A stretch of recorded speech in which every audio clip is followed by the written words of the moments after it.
Hello. This will be a demonstration of Proposition 21 from Book 7 of Euclid's Elements, which says that numbers which are prime to each other are the least of those which have that same ratio.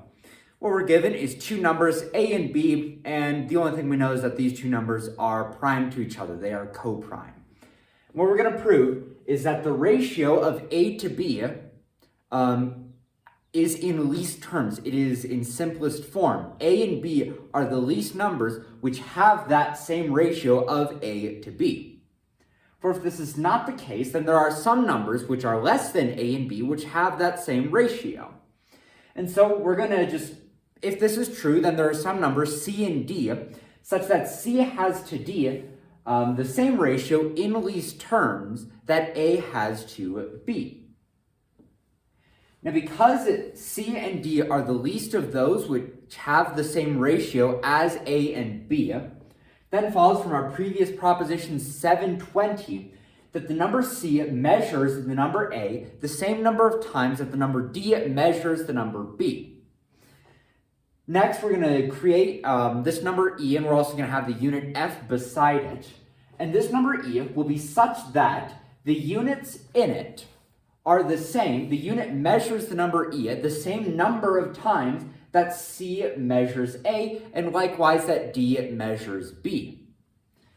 Now, because the number c measures the number a the same number of times that our unit f measures the number e, this was our third step, then follows from the definition of multiplication that the number a equals the number c times the number e. And then, by proposition 716, which is the commutativity of multiplication, the number a is also equal to the number e times the number c, so we just swap the c and the e into e times c. And so because the number a equals the number e times the number c, it then follows again from our definition of multiplication that the number e measures the number a the same number of times that our unit f measures the number c. And likewise, we can prove that the number e measures the number b the same number of times that our unit f measures the number d, which then means that a and b have a common measure. They are both measured by e. We see in step 4 that e measures a, and we see in step 5 that e measures b. And so they have a common measure. They are not co-prime to each other. But this is contrary to our given. We were given that a and b are in fact prime to each other, and so we see from this supposition that a and b are simultaneously prime to each other and not prime to each other. This is impossible, and so our original assumption that that the ratio a to b is not in least terms was false, and so we can then say that a and b are the least of those numbers which have the same ratio as them, namely that ratio a to b. So the ratio a to b is in simplest terms. And this is precisely what we set out to prove, which means we are done with the proposition, therefore, etc., q, e, d.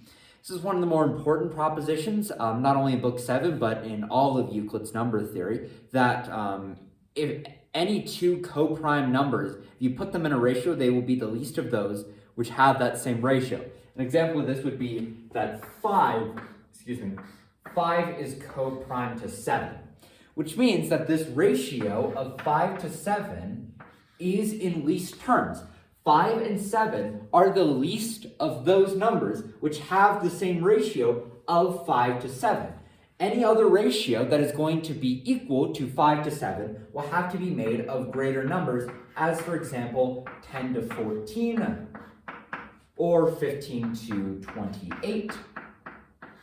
But we cannot reduce 5 to 7 any further. And this is what this proposition means. That if you have two numbers which are prime to each other, they are co-prime to each other, then their ratio is in simplest terms.